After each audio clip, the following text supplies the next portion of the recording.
Good morning, evening, and afternoon, my CSS Nation friends out there. My name is Harry Mullen, and I will be your host today. Before I get started on the topic, I just wanted to remind everybody to please go to our channel on YouTube to Central Sterilization Solutions. Be sure to hit the like button if you like this episode. Hit subscribe and hit the notification bell so that way you are aware of upcoming episodes that we have posted. And with that, let's get into the topic. I've been going through the process, which is the magazine for Isham, and I came across an article in this month's, and let's see, is it's a proper month, September, October printing of the process. And the article is called The Student Pipeline, How It Can Save Money and Your Department. It's written by Adam Makota, and he is one of the new clinical managers at Beyond Clean. So be sure to check them out. Great company, great podcast that they have, really a strong force when it comes to education. All right, again, so the article, The Student Pipeline, How It Can Save Money and Your Department. So I'm just going to go ahead and read from the article. So it says sterile processing or SP managers and directors know that the pattern all too well. It's quiet, and your carefully constructed machine called the sterile processing seems to be humming along according to plan. Things appear to be exactly as they should be. And then it starts. Slowly at first, a staff member is scheduled for maternity leave from February to May. Then 2 staff members have approved paid time off on the schedule for a month of April. The lead technician goes down with an injury or unexpected leave of absence on March. And the following week, a night shift technician gives their 2 weeks notice. And to top it all off, COVID-19 strikes the department and sends 5 staff members from one shift to quarantine at home alone. Boy, to me, that sounds like the proverbial S hit the fan. All right, so I'm using clean words here. I don't want to have to use, be able to edit this out later and put the beep in there.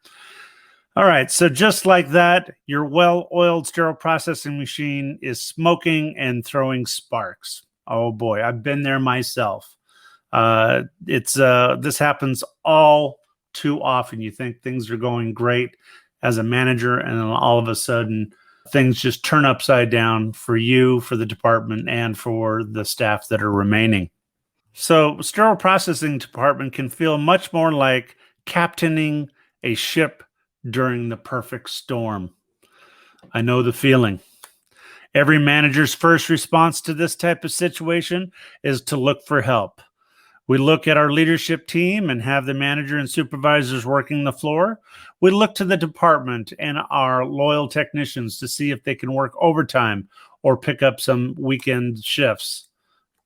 Again, been there, done that, happens all the time. And yes, I have asked staff members to be able to work overtime, to be able to pick up the slack, work extra shifts, work the weekends and such.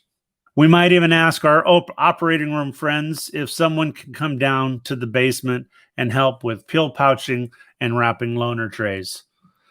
The help needs to come from somewhere, and when all else fails, it's often the SP traveler who swoops in for the rescue.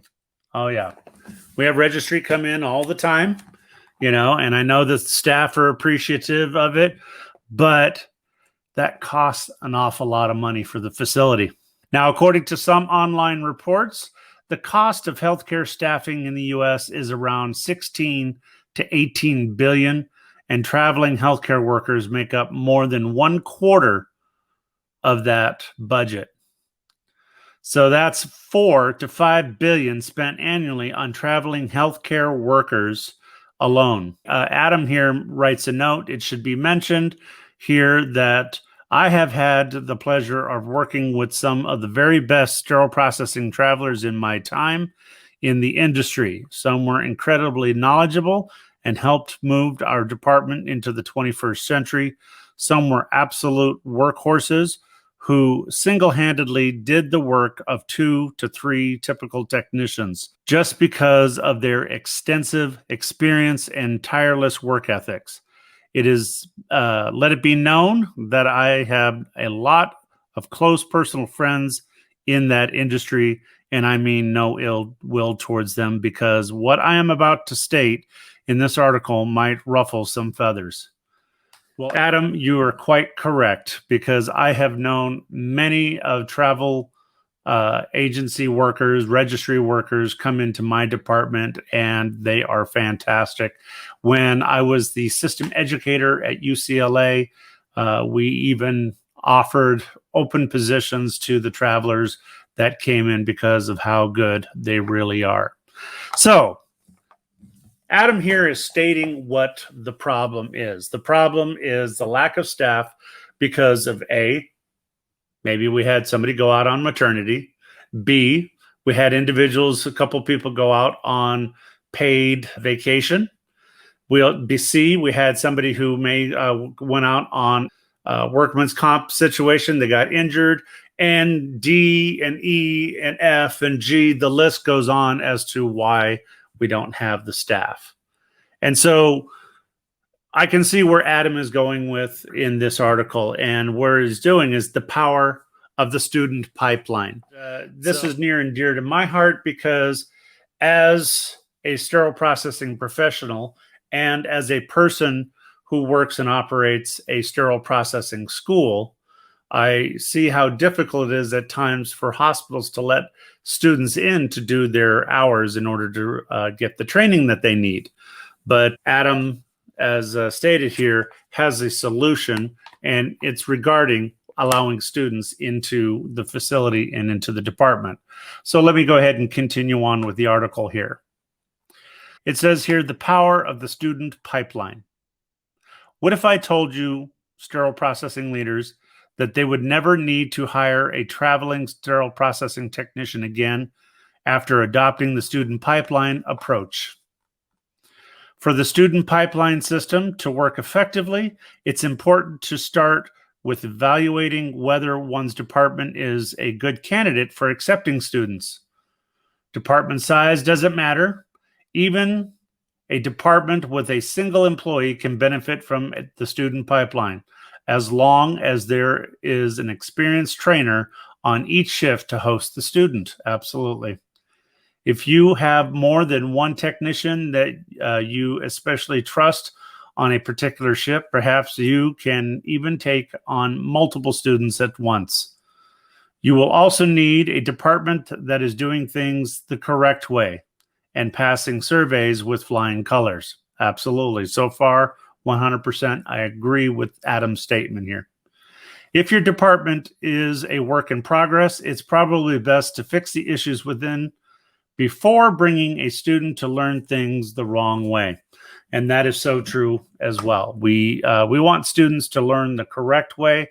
And as a hiring manager, at least I've been one, the last thing I want to do is to hire somebody and then have to correct bad mistakes that they've learned, habits, so to speak.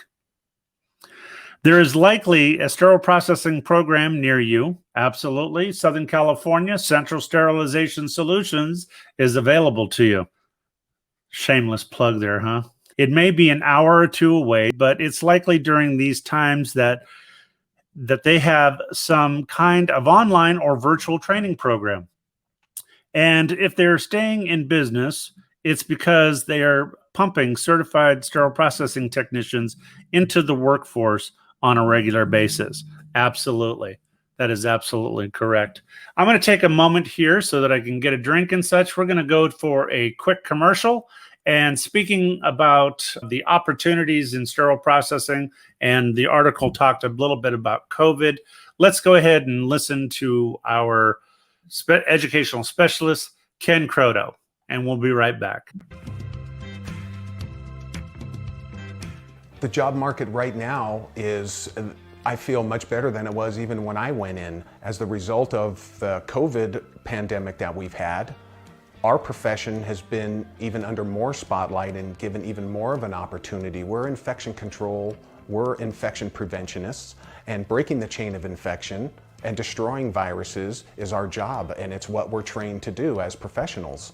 That field is going to keep growing and growing. The sterile processing field is a great way to come into the hospital setting. Again, you're coming right into the operating room. Hello, CSS Nation. Harry Mullen back at you again. All right, so today's topic, as I stated before, talking about how sterile processing can save money, i.e. using the student pipeline. Now, as I stated before, some of the situations that come up, you have people going out on maternity, people calling off sick, you have individuals who had pre-approved time off, somebody gets injured, and a slew of other reasons as to why it is that your department is currently short-staffed. And one of the solutions that is out there is that you can hire travelers. You can bring in people who are knowledgeable. But I also find that a lot of managers, what they end up doing with these knowledgeable technicians is they underutilize them. You're paying an awful lot of money, and you end up sending them over to decontamination anyway. So you have to really think about what it is that you're doing there, especially when you're talking about spending a lot of money.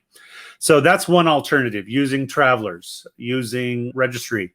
But, you know, that cost there, you're talking about the average registry worker in Southern California makes, let's say, $25 an hour.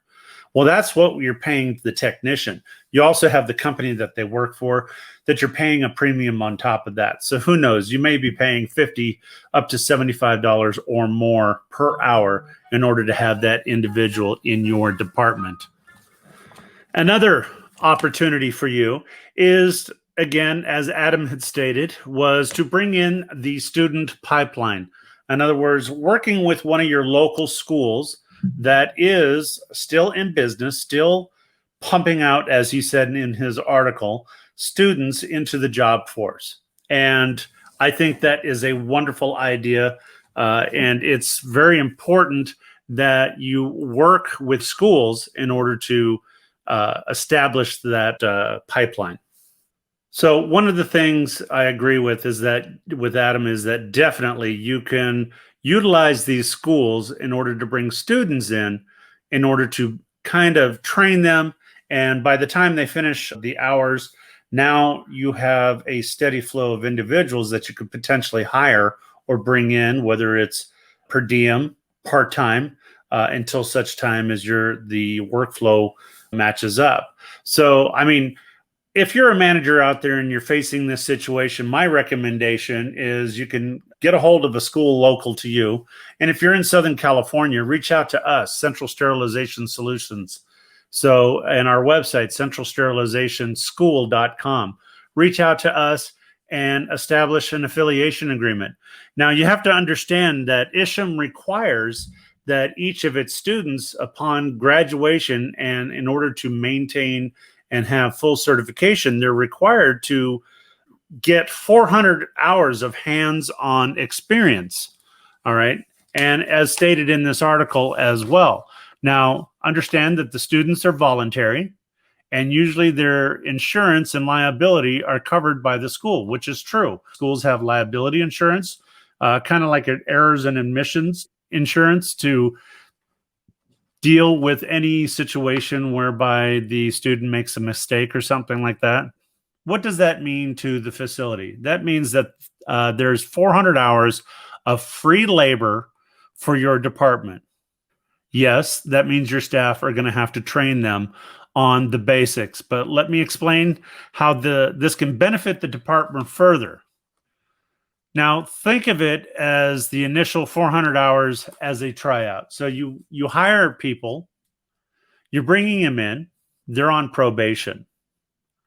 Well, during this time, this 400 hours, that's 10 weeks at 40 hours a week, where you have somebody in there and you're training them the way you want them to do things in your department, things that are acceptable, the way that you have established your department to run with the standards that are in place. and you want them to understand those standards and operate within those standards within your facility.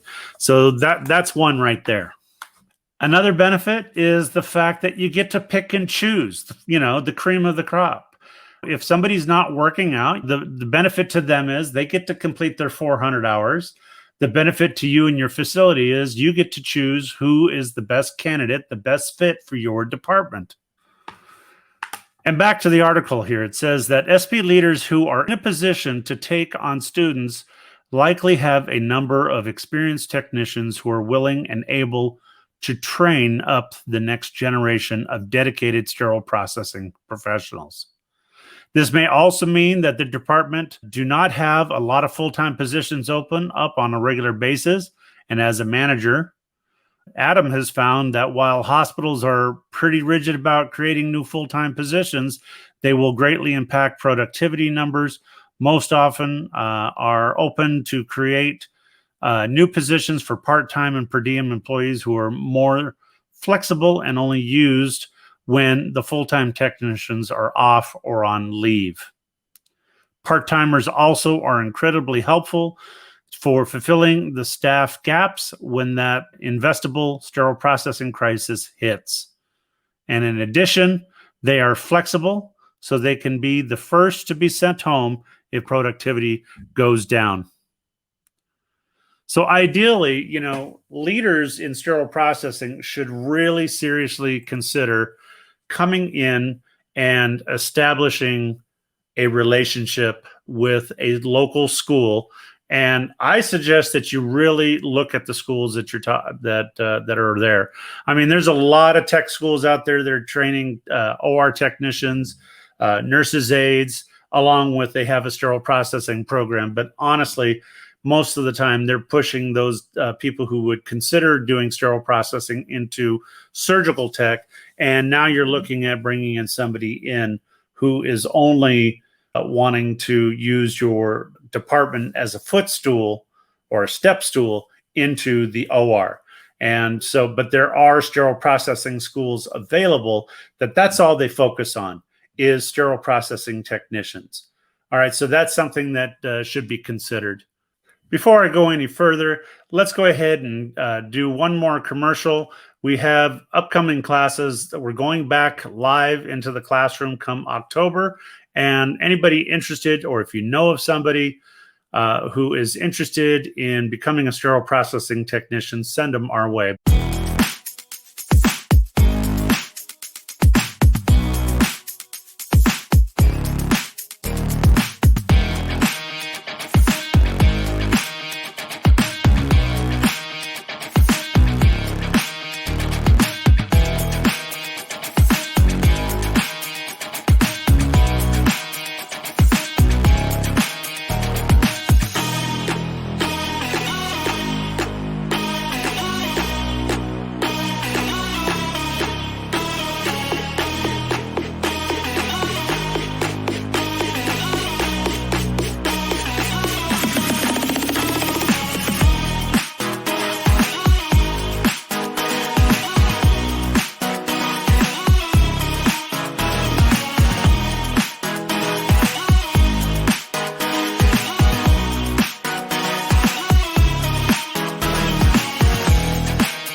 Welcome back. This is Harry Mullen at CSS Nation, and just wanted to recap again about the topic that I was reading in Isham's The Process. Again, it's called The Student Pipeline, How It Can Save Money and Your Department. In short, basically, it's talking about those perfectly run departments, everything's going smoothly for the manager, and that proverbial S hits the fan. In other words, things just start falling apart. Again, People go, you have young ladies that go out on maternity leave. It happens. You have individuals that go on vacation for a couple of weeks, maybe a month.